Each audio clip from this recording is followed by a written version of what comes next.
Kizibu okukkiriza nti abantu ababadde mu mmotoka zino ebbiri eziri wansi wa lukululana basimatuse okufa. Lukululana egoyeza emmotoka zino ekubyeko embaawo ng'ebadde ezijja Congo ng'ezitwala mu Mbaasa. Okusinziira ku babaddewo ng'akabenje kano kagwawo, abagoba ba mmotoka za buyonjo ebbiri babuuseemu era lukululana egenza okuzigoya nga bo beekasusedde ebbali. Nennengera twereero ng'eri kulinnya eno naye nga mu kulinnya kino kikonteyina ne kiyimuka.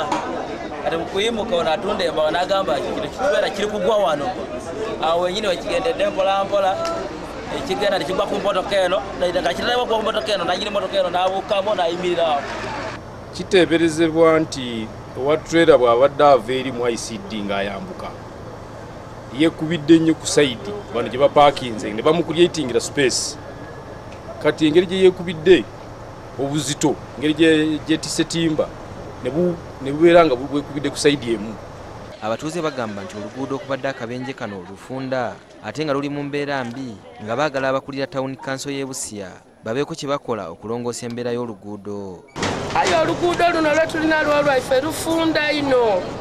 Tulisaba busabe batugaziikizeeko oluguudo luno kati pembeni neereteire twera diri okugwa.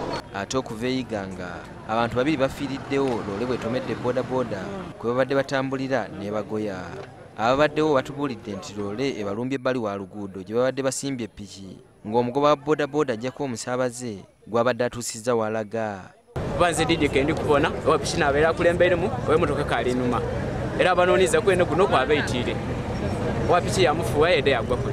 Ow'emmotoka yedda yabanoonyako ki kumbali kuno kwakoze eki kwabanoonyeza era ono okufa afiire n'esente dde wano mu ngalo ng'ayihuddiwole. Emirambo poliisi egiggyeewo n'egitwala mu ggwanika e Iganga ng'okunoonyereza bwe kugenda mu maaso.